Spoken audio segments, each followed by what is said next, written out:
Беслан Цыбович ознакомился с отчетом, который вами был предоставлен.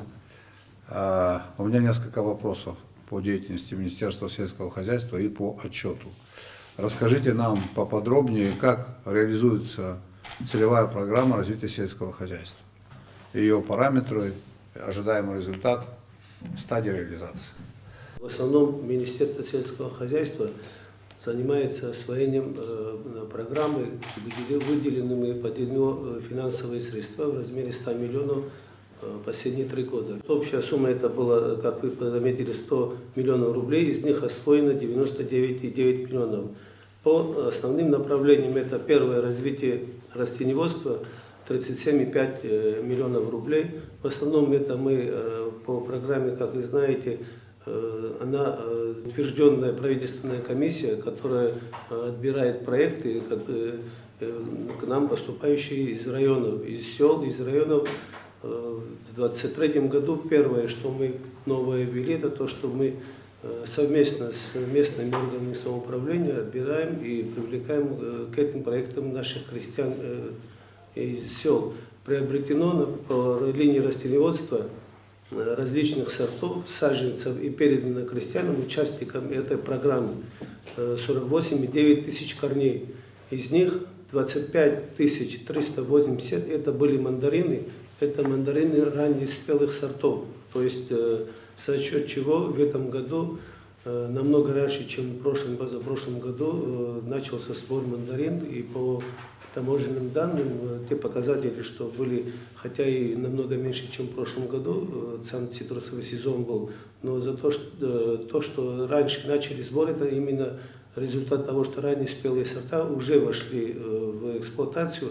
3 года назад то, что мы выделяли саженцы, они уже начали плодоносить. И в оборот вошли в связи с этим, это было приобретено на 16,2 миллиона рублей в 2023 году. И в оборот, за счет чего участки площади, новые земли, которые были в залежами или не использовались, 114,5 гектаров по всей Абхазии. Это я имею в виду. Эти сорта мандарин, урожайность какая в среднем? Но эти сорта мандарин, они урожайностью меньше, до 35-40 килограмм, но плотность посадок у них больше на гектар, и поэтому с гектара чуть меньше, на процентов 20, чем... Примерно урожайность сколько тонн с гектара? В прошлом году 114,5... 114 гектаров.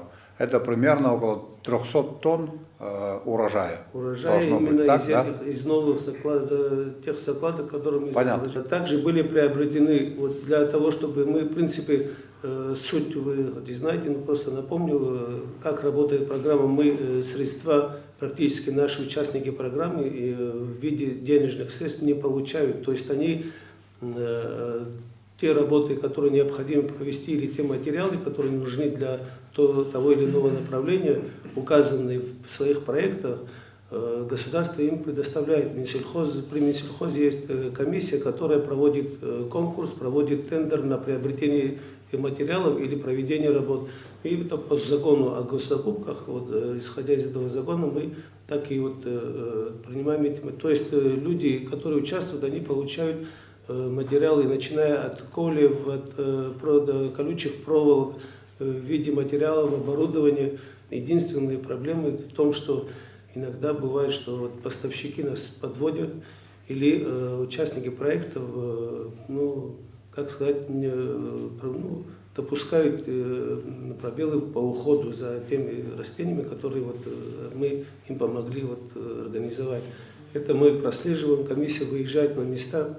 И вот по совместному такому решению эти проекты представляются на комиссии. Комиссия уже практически дает добро на освоение этих программ. И вот таким образом были розданы для ограждения 24 тысячи колев, это из акации, колючей проволоки 565 бух на сумму 28 миллионов рублей. По развитию животноводства 13,6 миллионов рублей было в прошлом году освоено, в том числе по направлениям. Для 3 проектов приобретен и передан крупный рогатый скот 24 головы. Это на сумму 1,5 миллиона рублей. То есть мы не приобретаем уже за пределы Абхазии из-за сложности, которые появляются на границе и с карантинными случаями. Поэтому те люди, которые настаивают на том, чтобы им помогли для приобретения КРС, мы приобретаем у наших производителей, у наших животноводов. Круг желающих расширяется, участвовать в этой программе. Наши крестьяне в этой программе заинтересованы. В прошлом году и в этом году количество желающих участников выросло, наверное, на 200-300%, потому как мы уже приняли 600 с лишним проектов, это на сумму 400 с лишним миллионов рублей. То есть мы мало того, что в прошлом году не смогли принять в разработку из-за отсутствия средств определенное количество претендентов, еще и накопилось, и поэтому программа утвержденная, она не позволяет нам приостановить, скажем, или запретить людям обращаться с проектами. Но тем не менее мы вынуждены уже людям в случае, когда мы по прессе или на сайте Минсельхоза просить, чтобы они пока воздержались от того, потому что составление документов тоже требует и время, и заказ. Александр Сыбович, на что я хочу обратить ваше внимание. Это деньги государственные, и они будут работать на крестьян. Мы это им отдаем безвозмездно, правильно? С тем, чтобы они выращивали сельхозпродукцию. Это их собственность будет, правильно, то, что они вырастят, так или не так? Наша с вами практика изобилует примерами, когда государственные деньги использовались неэффективно, в том числе в сельском хозяйстве. Тому свидетельств очень много, правильно, да? Когда государство вкладывало в объекты там, десятки миллионов рублей, сотни миллионов рублей, эти объекты стоят, и эффект от них нулевой. Если я вас правильно понял, желающих участвовать в этой программе значительно больше, чем наши возможности, которые мы представляем. Не на 100 миллионов, а на 200, на 300. В связи с этим министр сельского хозяйства и причастные к этому другие руководители будут нести персональную ответственность за качество отбора людей, которые будут реализовывать эту программу. Все знают в селах друг друга, кто способен заниматься сельским хозяйством, кто это любит, кому это по душе. Вот 3 года мы уже с вами работаем. Есть положительные примеры. Есть люди, которым нужно помочь еще больше, чем помогли, кто может расширить сферу своей деятельности. К этому надо подойти тщательно. Товарная продукция у нас должна возникнуть. Вот заложили 100 гектаров цитрусовых, значит 300 тонн цитрусовых примерно через 3-4 года мы должны получить.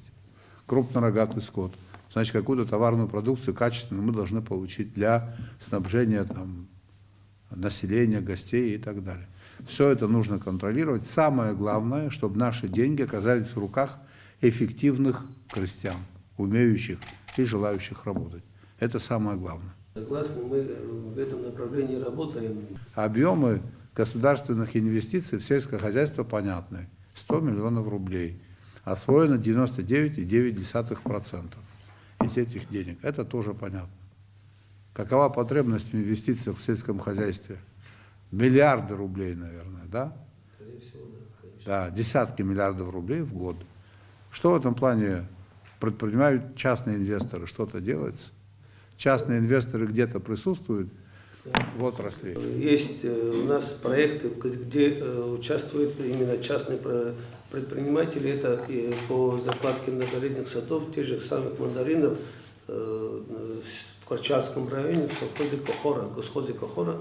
Беговая предприниматель, она вот уже за 2 года 15 тысяч корней мандарин заложили новых сортов. То же самое в селе, вот, в этом хозяйстве ведут небольшую переработку. Как обстоят дела у нас с рыбной отраслью или подотраслью сельского хозяйства? Есть там инвестиции какие-нибудь? У нас в прошлом году арендовали Чинореченское форелевое хозяйство. Но там, насколько я знаю, к выпуску товарной продукции еще не приступили, Нет, там нет, идет реконструкция. Нет, они пока приводят в порядок здания, сооружения и инвестиции, которые были указаны, они пока еще как-то в хозяйственную деятельность не ввели. То есть рыбой пока практически не занимаются, там восстанавливается инфраструктура. Но тем не менее количество рабочих мест увеличилось от 21 до 27, и общий фонд заработной платы, в среднем заработная плата не менее 41 тысячи рублей. то есть развитие этого хозяйства идет, мы прослеживаем в планах в дальнейшем восстановить и остальные участки, в частности, второй участок этого хозяйства. Обязательства перед государством выполняют? Платежи идут? Да, платежи идут, обязательно выполняют. В дальнейшем основное обязательство было восстановление тех бассейнов, прудов и разведение рыбы. Пока они собираются выращивать выращенную в Сочи рыбу, привозить, наращивать в Абхазии и использовать. Какие инвестиции частные в сельское хозяйство вложены еще? Вложены пока определенных инвестиций, чтобы сказать, они имеют результат, я не могу. В Гальском районе на выращивание такой культуры, как голубика, деньги не вкладываются, что ли? Вкладываются, да. Ну, а это что, не есть инвестиции в сельское хозяйство? Насколько я понимаю, туда уже вложено несколько десятков миллионов рублей. Какие объемы там? Уже 20 или 30 гектаров ими освоено. Да.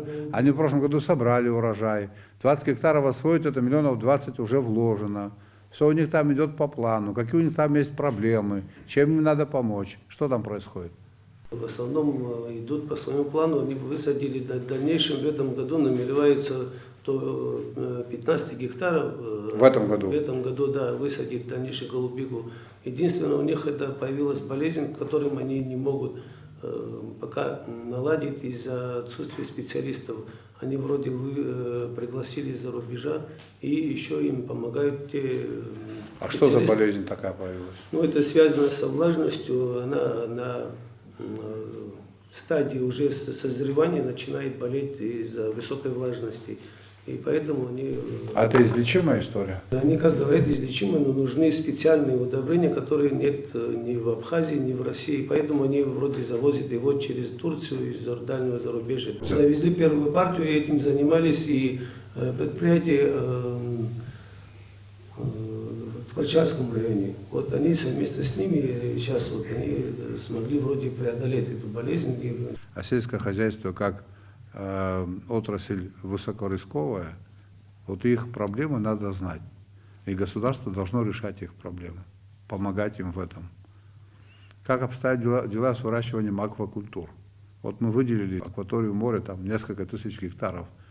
Компании Beyond. Что там происходит? Пока они тоже на стадии разработки, вот они единственно провели эксперимент, можно ли в этой акватории производить такого рода продукцию. Так. Да, получили результаты, которые пока мы запросили, но Значит, Руслан Цыбович, всех частных инвесторов, да, которые сегодня уже зафиксированы в районах, с определенной периодичностью необходимо вам проводить совещания или с ними, или с их представителями. В стадии начала развития проект, крупный проект, который вот в размере сотни миллионов рублей собирается вкладывать, это проект по то же самое выращиванию мидии и устриц в селе Адзюбжа и сельхозпереработка. Что там, на какой стадии все? Была встреча представителей наших граждан вместе с инвестором, который обеспечит собственными средствами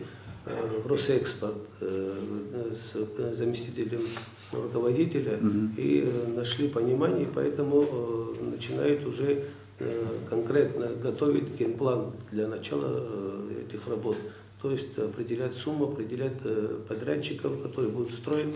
Со своей стороны мы им обеспечили все те условия, которые необходимы были, начиная от выделения участков селя Дзюбжа, морской акватории, необходимых документов, экспертизы. Одним словом, эти документы находятся сейчас в России, в Росэкспорте, где вы имели встречу, и с вашей поддержкой они готовы нам начать финансировать. А 20% собственных средств наши граждане с участием инвесторов вчера обеспечили. То есть, когда процесс в практическую плоскость может перейти? Во второй половине текущего года, если ничего не изменится, начнутся строительные монтажные дела по сельхозпереработке и по строительству для выращивания мидии и устрицы. Два блока есть. Значит, внимательно нужно посмотреть, какие предприятия у нас числятся за Министерством сельского хозяйства. Какие предприятия могут работать, какие предприятия необходимо ликвидировать. Это первое. Второе. Предприятия, в которые вложены государственные деньги, но не функционируют.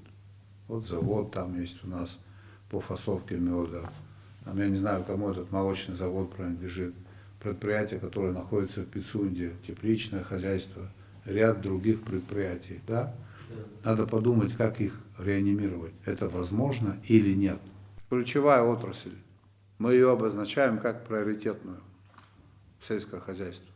Это не только экономика, это еще решение таких задач, как сохранение сельского населения, сохранение нашей культуры самобытности. Людей нужно обеспечить работой на местах, в селах, закрепить за селами добровольно. Поэтому в отрасль необходимо вкладывать деньги. А те деньги, которые вложены, должны работать. В этом смысле при правильных расчетах и аргументированных подходах можете на мою поддержку рассчитывать. Мы заложили 100 гектаров цитрусовых. Люди для того, чтобы приобрести абхазскую продукцию, в очередях стоят в России. Под нашим брендом продается сотни тысяч цитрусовых. Спасибо, благодарю за работу.